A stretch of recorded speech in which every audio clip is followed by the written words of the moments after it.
After studying music, he performed worldwide as a concert pianist for several years before switching his career in health and technology.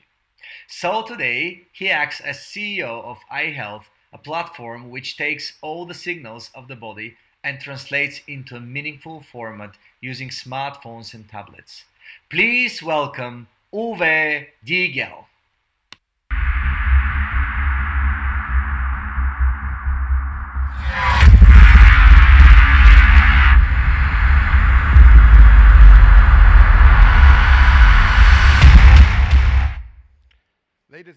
Ladies and gentlemen, good afternoon. My name is Uwe Diegel, and I'm an official manufacturer of happiness. I've been making medical devices for the last 20 years, and then about 6 years ago, I had the idea to connect them to a smartphone, and suddenly we stopped selling sickness, and we started selling wellness. So I've been asked to talk about the future of healthcare over the next 50 years. I've cancelled the topic, and I've changed it to 10 years, because it's basically impossible to predict what's going to happen in the next 10 years. New technology is moving so fast that it's nearly impossible to predict what is going to happen. One thing that's really important is that in 2015, the world realized that if it can be connected, it will be connected. In the next 5 years, you will not be able to buy a device that is not connected. It doesn't matter whether it's a fridge, a stove, a car, a medical device. If it can be connected, it will be connected. I'd like to give you a couple of statistics about the future of mankind. Every year we add 3 months of longevity to our life. If anybody had a baby in 2015, you have a 33% chance of being 100 years old, 1.66% chance of being 130 years old. So you can imagine what this is going to bring in the near future. This is where we are today in terms of technology. We're right here on the edge of technology. In the next 5 or 6 years, technology is going to change to such an extent that you will not recognize the world in which you're living. The human lifespan. In 1900, the average lifespan was 47.3 years. Today, 100 years later, because of natural evolution, better food, better diet, better education, we're sitting at about 82 for men and 84 for women. Trick question. How many people were living on the planet in year zero, 2,000 years ago? 200 million people. It took 1,790 years to reach 1 billion. When I was born in 1965, 50 years ago, there were only 3.5 billion people on the planet. In my lifetime, we have reduced this, we have doubled it to 7.4 billion people. Now let's talk about the future of technology. I think you all know this computer. This is the first real computer, created by IBM in 1967. NASA used 2 of these computers to send men on the moon in 1969. The first Cray supercomputer arrived in 1974. One thing, the iPhone 6 is 1,000 times more powerful than a Cray supercomputer. So you can imagine the implications that today there are 7.4 billion people who have in their hands the computational power of 1,000 Cray supercomputers.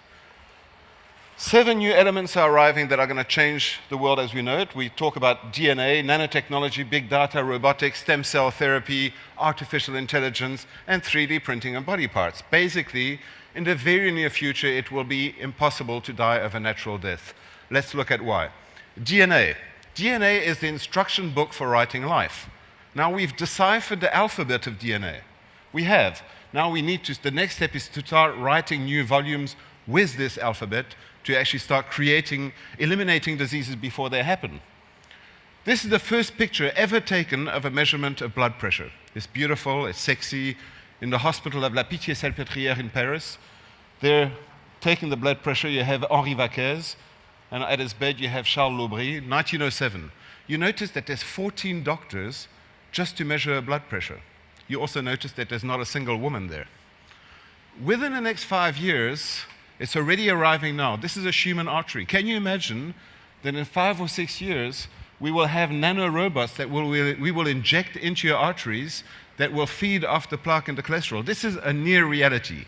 5, 6 years ago, it was science fiction, but this is arriving right now. We have 3D printing of body parts. I've just saw a program. In Russia, they're busy printing a heart from stem cells. In Israel, they're printing a pancreas. This is happening today. We have robotics. As you know, in Japan, in the Eastern countries, They're busy developing helpers for elderly people that are actually living companions for old people. I'm, of course, waiting for the next generation that should be arriving pretty soon, as you can see. But basically, in the next 10, 15 years, I'll be able to replace any single body part that exists. We will be able to replace a leg, a liver, a kidney. The only thing that I will not be able to replace will be the brain, because we can print out of any material that can be melted, and the only material that cannot be melted is wood, and we cannot print intelligence. You have big data. We all know that we've seen it many times at all the presentations today, that everything that you're doing today is being tracked. Everything. Doesn't matter what you do on Google, what you're doing on your everyday life. As soon as you enter information on a computer, you're being tracked. This data is all being sent to a continuous cloud. The problem is today we are not yet using this data. The next generation will be to actually start using the data, and there's some new things that are arriving right now, because we know that all the answers are in the cloud. We know that in the future, everything will be analyzed automatically. Today, we don't know yet what the questions are going to be, but they are arriving. A new phenomenon that's arriving in Europe that will be here by this year is what you call data for good. This is an example. Basically, if you ask any chronic disease patient to share his data, he's happy to share it in exchange for something, in exchange for a better relationship, a better service. This is the eHeart program. Every day we have 1.1 million people in the US that are sending their blood pressure to American Heart. Basically, they all receive a push on their app saying, "Dear sir, would you accept to share your anonymous data with the Heart Foundation to do epidemiological research?" What do you reply? Yes, of course, it's for the Heart Foundation. And this is going to become a big factor in how we're going to use the data in the future, because as soon as you've convinced the end user to share his data, you have crossed the problem of data safety. So it's an obvious evidence that if you take the natural aging of man and you combine it with the fact of all these new technologies arriving, and you combine it with the fact that today you have 7.4 billion people who have access to a computer that's 1,000 times more powerful than a crazy supercomputer, it's an obvious statistical fact that the 150-year-old man is already born.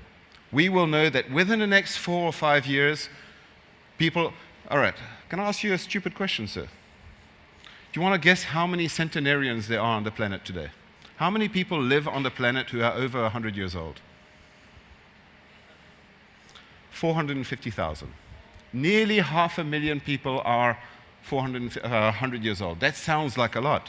But in 2030, in 15 years, we will have 30 million centenarians on the planet.